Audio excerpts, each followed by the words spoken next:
এই নে তোর বেতন। চল। স্যার আপনার বোনের কাছে এই কাগজগুলো কিসের? ওই বিসিএস এর নোট তাই না?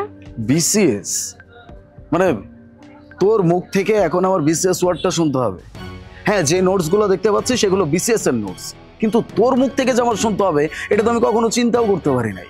সামান্য একটা কাজের মেয়ে এখানে ঝাড়ু দিস, সেইটার জন্য মাসে কিছু টাকা পাস, যেটা দিয়ে সংসারটা চলে, আর তোর মতো একটা মেয়ে বিসিএস কথা বলতেছে। খুব হাস্যকর লাগতেছে আমার কাছে। স্যার আপনি কি কইতেছেন স্যার?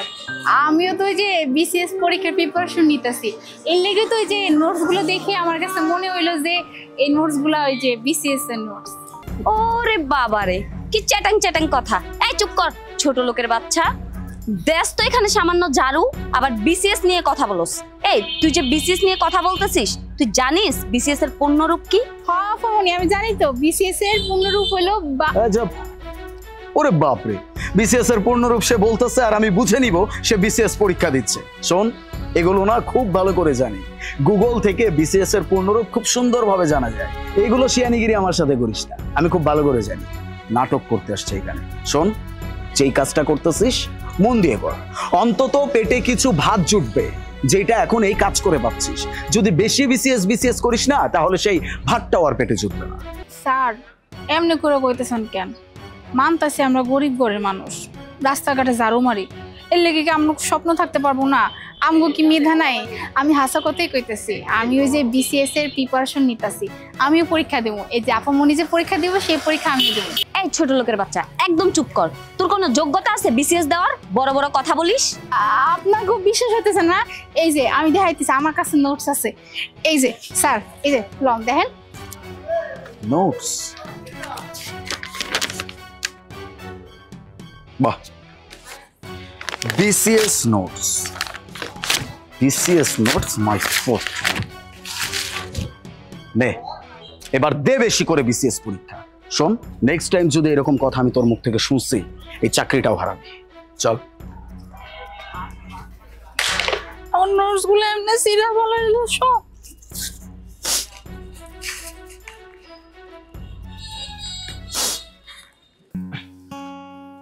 ম্যাম, আপনাকে এই প্লটটার কথাই বলেছিলাম।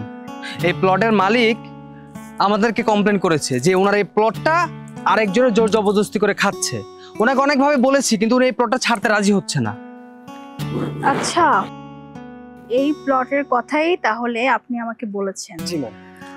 আর এই প্লটটাই হচ্ছে ওই মানুষটা অবৈধভাবে জব্দ করে রাখছে। তো এখন আর সে জব্দ করতে পারবে না, এখন আমি তো চলে আসছি। আপনি কাজ করুন, এই প্লটটা যে অবৈধভাবে জব্দ করে রেখেছে তার সাথে কন্ট্যাক্ট করার ব্যবস্থা করুন। জি ম্যাম। এক্সকিউজ মি, আপনারা কারা? আমার প্লটের সামনে গাড়ি পার্ক করে রাখছেন, আমি তো কিছু বুঝতে পারতেছি না। গাড়ি সরান। আরে ভাইয়া, তুমি ওকে চিনতে পারছো না? ও হচ্ছে আমাদের বাড়ির সেই কাজের লোক যে কিনা আমাদের বাসার সামনে ঝাড়ু দিত। আরে তাই তো, এটা তো ওই কাজের মেয়ে, ঝাড়ুদার, আমাদের বাসার সামনে ঝাড়ু দিত। এই ওরে বাপ রে বাপ, এত দামি শাড়ি, দামি গাড়ি, আবার সাথে একটা নমুনাকে নিয়ে আসছে। এরকম দামি শাড়ি পরলেই আর এরকম দামি গাড়িতে ঘুরলেই কেউ বড়লোক হয়ে যায় না। যা এখান থেকে চলে যা, গাড়ি বের কর। এই, আপনার কার সাথে কোন ধরনের কথা বলতেছেন? আপনারা জানেন উনি কে? না জেনে না শুনে আপনার কার সাথে এই ধরনের ব্যবহার করতেছেন? এই নমুনা, চুপ, একদম চুপ। পোশাক আশাক দেখেই তো মনে হচ্ছে একটা নমুনা, মানে সাথে একটা নমুনাকে নিয়ে আসছেন কথা বলার জন্য। কি হ্যাঁ, সমস্যা কি? আমার প্লটের সামনে গাড়ি পার্কিং করে আবার আমার সাথে উঁচু গলায় কথা? একদম না, উঁচু গলায় কথা বলা যাবে না। বেরোইতে বলছি না, বেরো। হ্যাঁ স্টুপিড, চুপ। তুই জানিস ম্যাম কে? ম্যাম হচ্ছে এই জেলার চিফ জুডিশিয়াল ম্যাজিস্ট্রেট। আর ম্যাম এখানে আসছে এই প্লটটার একটা প্রবলেম ছিল, সেই প্রবলেমটা সলভ করতে। ম্যাম, এই সেই লোক যে প্লটটা জোর জবরদস্তি করে খাচ্ছে। এবার আপনি বলুন একে কি করা যায়? ম্যাজিস্ট্রেট? ম্যাজিস্ট্রেট কিভাবে সম্ভব? মানে সামান্য একটা কাজের মেয়ে ঝাড়ুদার, সে কিনা ম্যাজিস্ট্রেট? How it's possible? একদম ঠিক কথা বলেছেন। আমি তো সামান্য একটা কাজের মেয়ে ছিলাম, ওই যে মানুষের বাড়ির সামনে রাস্তাঘাট ঝাড়ু দিতাম, তাই না? তো সেই কাজের মেয়েটা এখন কিভাবে এত বড় অফিসার হয়ে গেল। এই যে আপনারা দুই ভাই বোন আমাকে জন্য কি বলছিলেন যে কাজের মেয়ে হয়ে এত বড় স্বপ্ন কেন দেখতেছো, বিসিএস পরীক্ষা দিবে। আরে তোদের মতো কাজের লোকরা বিসিএস পরীক্ষা দিবে কি রে? হ্যাঁ, তোদের মতো কাজের লোকরা শুধু কাজ করবে মানুষের বাড়িতে বাড়িতে রাস্তাঘাটে। বিসিএস ক্যাডার যদি কেউ হতে পারে সেটা হব আমরা, আমাদের মতো বড় লোকরা। লিসেন, একটা কথা বলি, স্বপ্ন দেখতে হলে না ওই যে টাকা পয়সা থাকতে হয় না, টাকা পয়সা না থাকলেও স্বপ্ন দেখা যায়।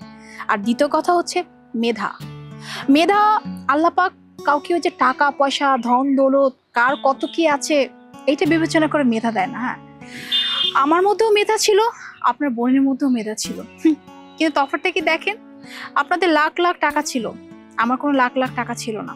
আজকে আপনার বোন কি গুড ফর নাথিং, আর আমি একজন ম্যাজিস্ট্রেট। তবে হ্যাঁ, আপনাদের টাকা পয়সা ছিল তাই আপনারা চাইলেই অনেক বড় বড় কোচিংয়ে পড়াশোনা করতে পারছেন, অনেক কিছু করতে পারছেন। কিন্তু এই যে আমাদের মতো যারা গরিব মানুষ তারা চাইলেই না নিজেদের স্বপ্নটাকে খুব জলদি ছুঁইতে পারে না, আমাদেরকে অনেক কষ্ট করতে হয়। এই যেমন মানুষের বাড়িতে কাজ করতে হয়, বিভিন্ন হোটেলে গিয়ে থালা বাসন ধুইতে হয়, রাস্তাঘাটের ময়লা পরিষ্কার করতে হয়, না জানি আরো কত কি স্ট্রাগল করতে হয়, তারপরে আমরা গিয়ে আমাদের স্বপ্নটাকে ছুঁইতে পারি। কিন্তু আপনাদের তো অনেক সুযোগ সুবিধা, টাকা আছে, পয়সা আছে, চাইলে আপনারা বড় বড় প্রতিষ্ঠানে গিয়ে কোচিং করতে পারেন, কত কিছু করতে পারেন, কিন্তু আপনারা সেই সময়টাকে ঠিকমতো গুরুত্ব নেন না।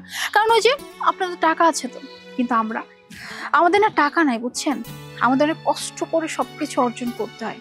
এই যে আমাকে দেখুন না, আমি অনেক গরিব ঘরে একজন সন্তান, কিন্তু আমার সবসময় স্বপ্ন ছিল যে আমি একজন ম্যাজিস্ট্রেট হব। আর দেখেন আমার স্বপ্নটা পূরণ হয়েছে, আজকে আমি একজন ম্যাজিস্ট্রেট। আমার এর জন্য অনেক কষ্ট করতে হয়েছে, আপনাদের মতো এরকম অনেক মানুষের কাছ থেকে অনেক কথা শুনতে হয়েছে, অনেক কষ্ট পাইছি, অনেক কান্না করছি, কিন্তু থেমে থাকিনি, কারণ আমার লক্ষ্য ছিল একটাই, আর সেই লক্ষ্যটা আমি পূরণ করছি। যাই হোক, এত কথা বলে এখন লাভ নাই। এই যে এই জমিটা আপনারা অবৈধভাবে এখানে হস্তক্ষেপ করে রাখছেন। এই জমিটা যে মালিক, সেই মালিক আমাদের কাছে গিয়ে কমপ্লেন করছে। তাই আপনার বাবাকে বলবেন এই জমিটা যেন ছেড়ে দেয়।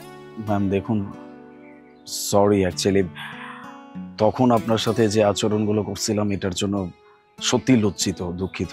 এখন যদি ওই ব্যাপারটা আপনি প্রতিশোধের একটা ব্যাপারে ক্রিয়েট করেন তাহলে বিষয়টা কেমন দেখা যায় না? প্লিজ আমার বাবার এই প্লটটা নিয়ে কোনো ঝামেলা করবেন না, ছেড়ে দেন। কি বললেন আপনি? মানে আমার সাথে যে কাজ করছেন সেই কাজের প্রতিশোধ নিতে আসছি? না না না, একদমই না। এখানে আমি কোনো কাজের প্রতিশোধ নিতে আসি নাই, এখানে জাস্ট আমি আমার ডিউটি পালন করতে আসছি। আমি এই এরিয়ার ম্যাজিস্ট্রেট, আর এই প্রবলেমটা আমার কাছে আসছে তাই আমি এটা সলভ করতে আসছি। আর কি বললেন? হ্যাঁ, আপনার বাবার প্লট? হ্যালো, এটা আপনার বাবার প্লট না, আপনার বাবা অন্য কারো প্লট না নিজের নামে করে জব্দ করে রাখছে। তাই আপনার বাবাকে ভালো ভালো বলে দিবেন ওই যে নেম প্লেট যেটা ঝুলিয়ে রাখছে আপনার বাবা, এটা যেন তুলে ফেলে। তা না হলে আমি কিন্তু আরো কড়া অ্যাকশন নিতে বাধ্য হব। পরে কিন্তু আপনার বাবাকে এই বয়সে থানায় গিয়ে পড়ে থাকতে হবে। আপনার বাবাকে বলে দিন। এই চলো। জি।